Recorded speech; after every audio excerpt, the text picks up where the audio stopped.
este canal ya hemos visto en otros vídeos resumidos su ascenso al trono y aquellas batallas imposibles. Hoy estamos en junio del año 323 antes de nuestra era. En la mítica Babilonia, el hombre que nunca fue derrotado en el campo de batalla se enfrenta a un enemigo, su propia mortalidad. ¿Fue veneno? ¿Fue una enfermedad traicionera? ¿O simplemente el peso de un imperio demasiado grande para un solo hombre? Hoy nos adentramos en los oscuros días finales de la muerte de Alejandro Magno y la fragmentación de su imperio. La muerte de Alejandro es uno de los finales más dramáticos y debatidos de la historia. No solo marcó el fin de un hombre que nunca fue derrotado en batalla, sino que detonó el colapso del imperio más vasto. Tras años de campaña en la India y el desierto de Gedrosia, Alejandro se instaló en Babilonia. Estaba planeando una invasión a gran escala de Arabia, pero su cuerpo, castigado por años de heridas, alcohol y fatiga extrema, comenzó a fallar. El 31 de mayo de 323 a.C., Alejandro estaba en un banquete ofrecido por su amigo. Después de beber vino, Alejandro se desplomó por un dolor en la espalda. Al día siguiente, la fiebre empezó a consumirlo. Durante 11 días, la fiebre empeoró y Alejandro perdió la capacidad de andar y de hablar. Los soldados, sospechando que su rey ya había muerto, forzaron la entrada al palacio.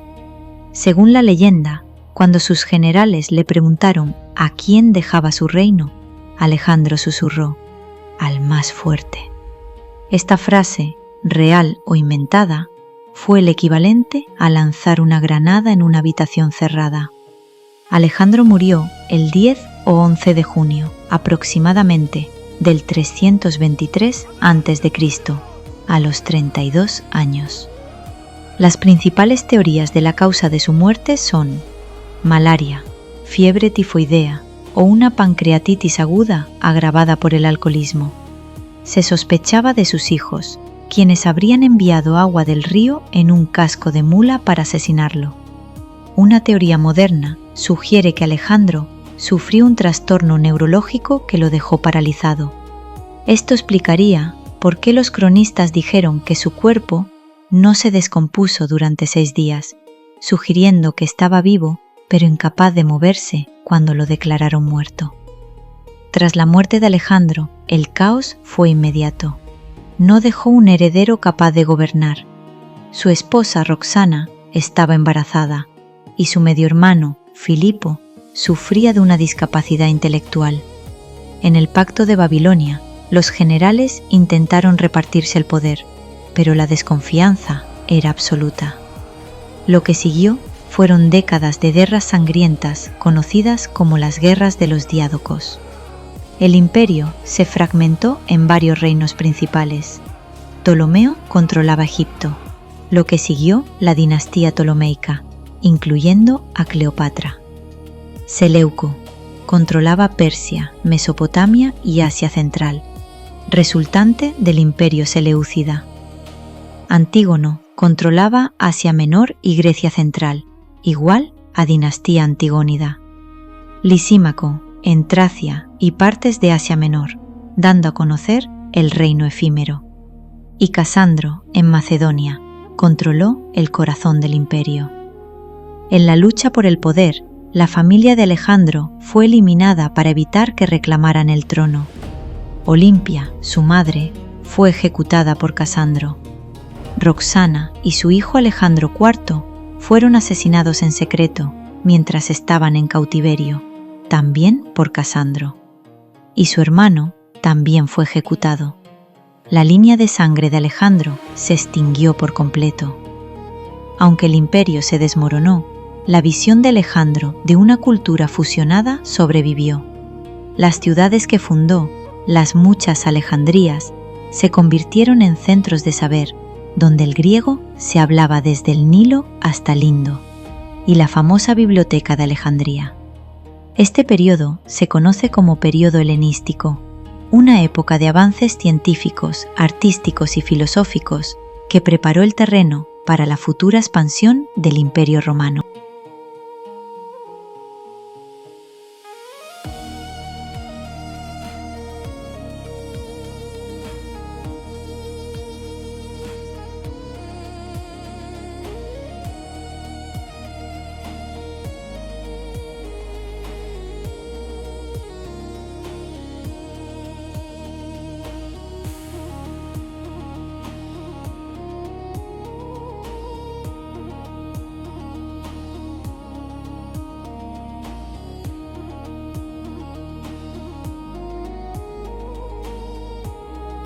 El inicio del periodo helenístico.